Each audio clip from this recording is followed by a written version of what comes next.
Assalamualaikum warahmatullahi wabarakatuh. Waalaikumsalam warahmatullahi wabarakatuh. Bu Susi. Selamat pagi Bu Susi. Selamat pagi juga. Bagaimana kabarnya hari ini Bu? Alhamdulillah baik. Oh iya, sehat ya Bu ya? Bu Susi juga. Alhamdulillah sehat. Semoga kita sehat selalu ya Bu. Meskipun tugasnya banyak ya. Iya, meskipun tugasnya banyak. Semoga kita tetap semangat untuk mendidik anak-anak ini ya. Amin. Nah, di sini saya akan melakukan supervisi akademik dengan keterampilan coaching untuk supervisi akademik. Ada 3 tahapan Bu Sylvie. Jadi ada pra-observasi, observasi, dan pasca observasi. 3 kali ya Bu ya? Iya, 3 kali. Apakah Bu Sylvie di sini ada paksaan? Tidak ada. Tidak ada, berarti melakukan dengan bahagia ya Bu ya. Ya, baiklah, semoga apa yang kita lakukan di sini bisa bermanfaat untuk saya, Bu Sylvie, dan juga bisa memotivasi teman-teman yang lain, dan khususnya nanti bisa memajukan SMA Negeri 1 Bantul ini. Ya, amin. Ya, baiklah Bu Sylvie, kita mulai untuk kegiatan pra-observasi ini. Nah, Bu Sylvie di sini mengampu mata pelajaran apa Bu? Mata pelajaran pendidikan agama Islam. Agama Islam. Bu Sylvie mengajar di kelas berapa saja Bu? Di kelas 10nya itu kelas IPA dan IPS, kelas 11-nya IPS saja, 12-nya IPS saja. Oh, berarti di semua jenjang ya Bu ya mengajarnya. Nah, nanti untuk rencana supervisinya ini di kelas berapa Bu? Kelas 10 IPS 1. Oh, kelas 10 IPS 1 ya Bu ya. Nah, terus Bu Sylvie nanti ketika supervisi tujuan pembelajarannya apa Bu? Tujuan pembelajarannya yaitu menganalisis Quran Surat An-Nur ayat 2 yang berkenaan dengan hukuman bagi pelaku zina, karena pembahasan kita di minggu ini adalah tentang menghindari zina dan juga pergaulan bebas. Kemudian yang kedua itu tentang menghafal ya Bu, sambil kita diskusi juga dari materi sebelumnya, karena kita sudah membahas materi ini juga di pertemuan sebelumnya itu, baik itu pengertian zina, perbedaan pelaku zina ya, macam-macam itu, macam-macam pelaku zina maksud saya ya, kemudian dampak-dampak dari pelaku zina itu sendiri. Dari tujuan yang sudah Bu Sylvie utarakan tadi tentang hukuman bagi pelaku zina dan pembahasan menghindari perilaku berzina ya Bu ya, apa yang ingin Bu Sylvie harapkan dari tujuan tersebut? Jadi Bu Sylvie ingin anak-anak itu menjadi seperti apa dari tujuan Bu Sylvie tadi? Terutama akhlak ya Bu ya, sebenarnya kalau permasalahan itu, dan tujuan saya pun juga di situ. Jadi ingin memberi kesadaran kepada siswa kita bahwa ketika ada larangan keras di dalam kaidah agama kita itu sendiri, memang patut untuk kita hindari supaya tidak ada dampak bagi mereka itu di dunia maupun di akhirat kelak. Karena saat ini itu memang degradasi moral dan akhlak dari anak-anak muda itu sangat miris ya Bu ya. Jadi itu berbeda sekali dengan waktu kita dulu ya Bu ya. Iya Bu, sekarang saja anak muda, anak remaja yang berpacaran itu lumrah. Yang tidak lumrah itu malah ketika mereka gak punya pacar. Bahkan ada orang tua yang memang tanya ya, pacarnya mana itu ya, seperti itu. Jadi yang ingin Bu Sylvie kembangkan dalam proses pembelajaran besok itu adalah ke ininya ya Bu, ke sikapnya ya Bu ya. Ke akhlaknya. Nah, untuk mencapai tujuan tersebut, strategi yang Bu Sylvie lakukan itu apa Bu? Strateginya yaitu strategi ceramah itu tentu ya Bu ya, tapi ya memang diskusi ini sangat penting juga bagi anak-anak ketika dalam pembelajaran, supaya tidak melulu itu dari gurunya. Di pertemuan awal itu sudah kita laksanakan diskusi bersama kelompok. Jadi anak-anak saya bentuk kelompok, kemudian mereka diskusi dan tanya jawab antar kelompok. Nah, makanya di minggu ini saya yang menyampaikan materi sedikit, kemudian ada diskusi juga dengan siswa. Jadi antara guru dan siswa yang melakukan diskusi hari ini ditutup dengan hafalan yang memang minggu lalu itu sudah saya berikan tugas untuk menghafalkan salah satu ayat, yaitu Quran Surat An-Nur ayat 2. Berarti nanti ada 2 ya Bu yang saya tangkap tadi, ada diskusi tanya jawab, kemudian di akhir ada hafalan Al-Quran. Ya, bisa digambarkan Bu Sylvi diskusi tanya jawabnya itu nanti seperti apa dan hafalannya? Diskusi tanya jawab itu langsung dari anak-anak kepada guru. Kalau minggu lalu kan antar kelompok, jadi siswa punya pertanyaan apa, teman yang lain atau kelompok lain itu bisa menjawab. Itu berarti poin untuk kelompok tersebut. Jadi poinnya itu per kelompok atau penilaiannya itu antar kelompok. Kalau yang sekarang memang penilaiannya individu. Jadi penilaian guru kepada siswa yang lebih aktif, dia bertanya, aktif membantu menjawab dari pertanyaan temannya, itu juga akan memberikan, guru akan memberikan tambahan nilai seperti itu. Juga yang hafalan itu tadi, kalau hafalan kan jelas mungkin dari tajwidnya, bacaannya lancar atau tidak, kemudian motivasi dia untuk mau menghafalkan sebuah ayat. Nah, itu yang jadi penilaian juga. Ya, menarik sekali langkah-langkah yang sudah Bu Sylvi ceritakan tadi. Semoga nanti dapat realisasi dan berjalan dengan baik. Ya. Nah, tadi saya menangkap kan ada proses diskusi dan juga hafalan. Nah, ini penilaiannya itu seperti apa nanti Bu? Diskusi ketika siswa itu aktif tadi, aktif bertanya, aktif membantu temannya menjawab pertanyaan dari temannya. Nah, itu yang saya berikan nilai. Tapi memang Bu ya, pertanyaan yang berbobot dengan pertanyaan yang mungkin itu standar, nah itu juga akan membedakan penilaiannya ya.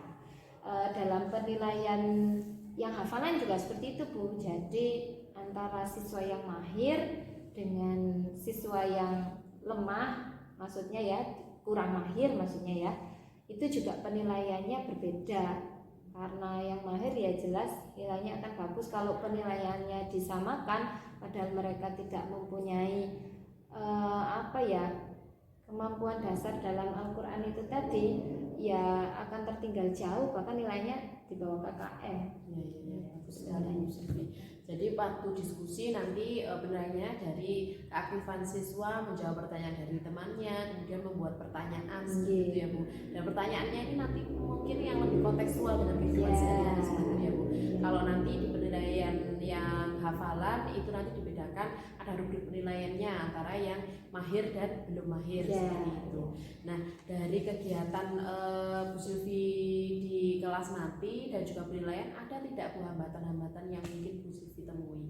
Kalau dari pelaksanaan yang sudah ya Bu ya, atau di kelas lain yang sudah, itu memang kendalanya adalah dari beberapa kelas itu ada yang memang kelas aktif dalam diskusi ya Bu ya, karakternya kan beda-beda. Ada kelas itu yang memang kalau diajak diskusi itu sulit gitu loh. Pertanyaan mereka ya cuma itu saja, jadi hanya kontekstual gitu ya, nggak bisa untuk mengaitkan dalam kehidupan mereka sehari-hari, itu nggak bisa. Jadi itu permasalahannya. Permasalahan yang kedua, kalau yang tentang hafalan tadi ya memang ada yang mahir, ada yang tidak, itu tadi juga jadi kendala gitu loh Bu. Kendalanya ya kepada yang lemah ini tadi, yang bahkan memang ada yang tidak bisa sama sekali mengaji. Jadi baru iqra begitu Bu. Jadi mengulang lagi seperti dulu. Loh, saya tidak pernah membaca Mbak, Mas. Tidak Bu. Akhirnya ya yang saya ujikan iqra-nya dulu. Jadi mulai dari dasar lagi begitu kan jauh tertinggal dengan yang mahir. Itu yang menjadi kendala. Berarti kendalanya dalam proses pembelajaran nanti di penilaiannya ya Bu ya. Jadi untuk anak yang kelas yang kurang aktif atau pasif itu untuk membuat pertanyaan sulit seperti itu. Beda dengan kelas yang aktif sampai mungkin waktunya sudah habis tapi pertanyaannya belum habis Masih ya, sebenarnya. masih banyak. Terus kalau yang untuk hafalan itu terkendala untuk anak yang tidak memiliki yang tidak mahir, apalagi masih untuk mengaji pun itu masih belum memiliki kemampuan dasar mengaji itu ya Bu ya. Nah dari hambatan itu apa yang Bu Silvi lakukan untuk menangani hal tersebut Bu? Solusinya ya solusinya mungkin kalau yang antara kelas aktif dan karakter kelas yang memang kurang aktif dalam berdiskusi, bisa saya berikan pertanyaan-pertanyaan pemantik begitu Bu. Jadi mancing-mancing dulu supaya mereka itu bertanya. Kalau yang hafalan itu tadi ya mungkin bisa dengan penilaian yang berbeda itu tadi, usahanya cuma dari situ saja untuk membantu si anak-anak yang memang belum mahir ini supaya bisa termotivasi lagi untuk belajar Al-Quran, meskipun agak diberikan seperti dispensasi ya Bu ya, seperti itu ya, karena penilaiannya berbeda ya Bu ya. Tapi kita juga memberikan pembelajaran pengetahuan yang lebih gitu loh kepada mereka itu. Jadi supaya ada motivasi lebih lagi supaya bisa sama, jangan sampai tertinggal gitu loh. Bagus sekali Bu Silvi, sangat menarik. Jadi ada pemberian apa yang berbeda antara anak yang mahir dan tidak mahir seperti itu ya Bu ya. Nah nanti rencananya Bu Silvi akan melaksanakan supervisi observasi kapan Bu? Tanggal 20 Maret minggu depan itu Senin. Senin itu 27 Bu ya. Minggu depan kan 27. Oh iya, hari sekarang kan. Iya 27. Iya, berarti minggu depan di hari Oh Senin. iya. Oh iya. Terima kasih Bu untuk kegiatan praobservasi sudah cukup. Semoga nanti apa yang sudah Bu Silvi rencanakan dari awal tadi bisa berjalan dengan baik. Nanti kita ketemu ketika kegiatan observasi di kelas. Bu Silvi, saya akhiri. Wassalamualaikum warahmatullahi wabarakatuh.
Di antaranya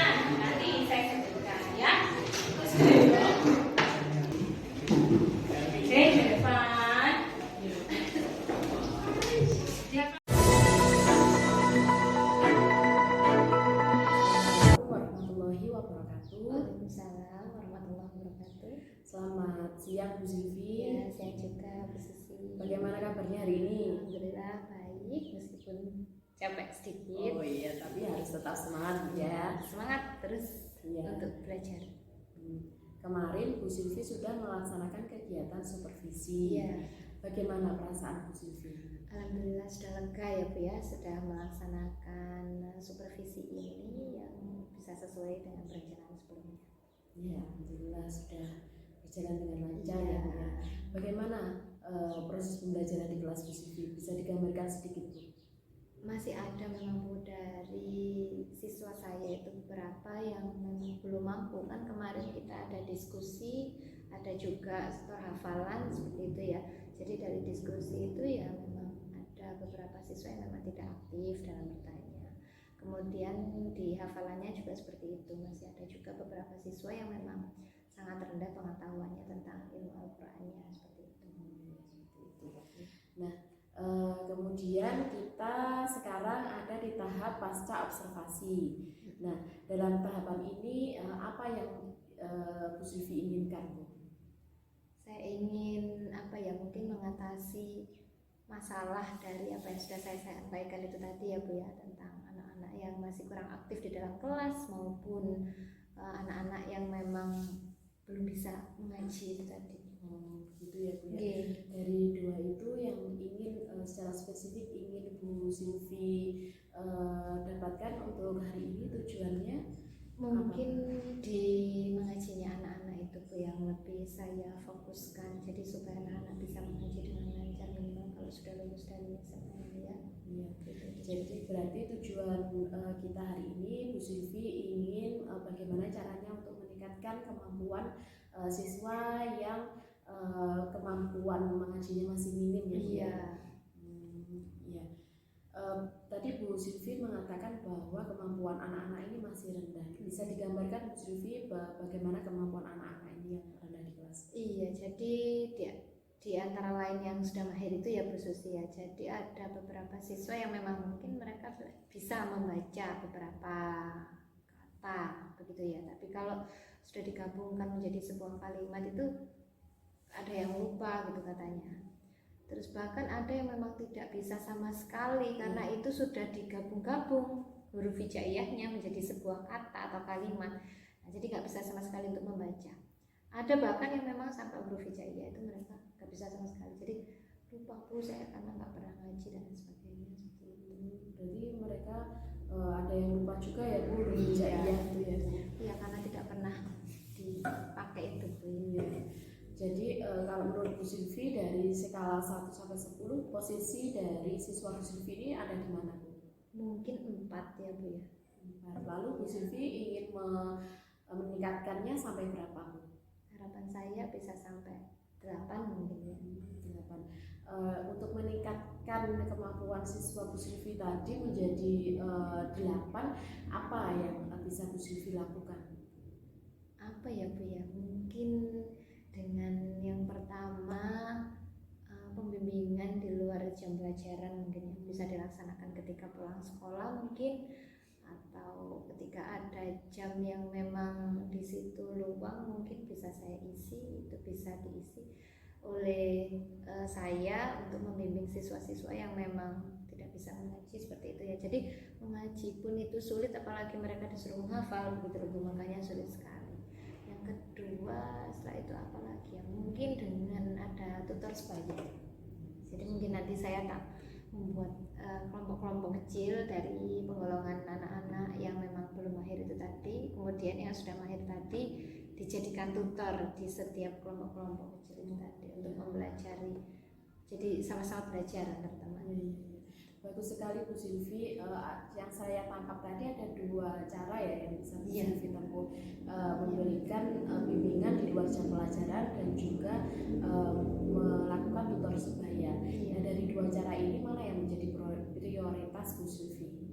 Mungkin yang bisa dilaksanakan terlebih dahulu dan bisa efektif itu tutor sebaya ya Bu ya. Karena itu bisa dilakukan di jam pembelajaran saya, jadi kan bisa serta-merta saat itu juga ketika saya ngajar gitu ya.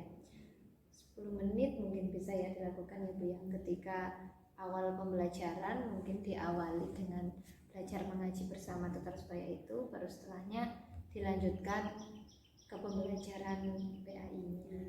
Jadi pelaksanaannya ini ketika pelajaran PAI diselingi 10 menit seperti itu ya, Iya, untuk melaksanakan tutor sebaya tersebut. Iya. Nah, tadi ada siswa yang menjadi tutor ya Bu. Siswa yang menjadi tutor ini yang siswa yang seperti apa Bu? Minimal mungkin mereka bisa membaca Al-Quran itu dengan lancar seperti itu ya. Meskipun mungkin pengetahuan tajwid mereka masih sedang, jadi cuma tahu tajwid atau pembacaan yang dasar-dasar saja, tidak apa-apa, itu sudah bisa dijadikan sebagai tutor Bu, karena memang banyak di antara siswa kita itu yang belum bisa mengaji seperti itu. Dari kegiatan tutor sebaya ini ada tidak Bu hambatan yang mungkin nanti Bu Sylvie temui? Hambatannya mungkin ya Bu ya, kalau dalam pelaksanaan tutor paling anak-anak yang memang mereka malu ya ketika diajari sama temannya sendiri gitu, akhirnya nggak mau buat belajar bersama, atau ada memang tipe-tipe anak yang senangnya celometan begitu ya Bu ya, mungkin kendalanya karena itu diajari oleh temannya sendiri. Iya, mungkin seperti itu. Jadi anak-anak ada yang cometan, ada yang ini ya malu karena diajar oleh temannya. Lalu mungkin itu. Iya. Lalu apa yang bisa Bu Sylvie lakukan untuk mengatasi hambatan tersebut Bu? Mungkin bisa ya, karena saya ada di situ ya memang harus memantau terus itu dalam pelaksanaan pembelajaran 10 menit itu, bisa keliling-keliling ke setiap kelompok itu. Kemudian kalau memang ada yang cerometan atau yang sangat minder atau malu ketika diajar sama temannya, saya bisa sejenak beberapa waktu di situ untuk mendampingi supaya mereka bisa belajar fokus dengan temannya, lalu berpindah ke kelompok-kelompok yang lain. Ya, berarti Bu Sylvie tidak hanya diam di depan tetapi berkeliling ya, mengobservasi anak-anak ini.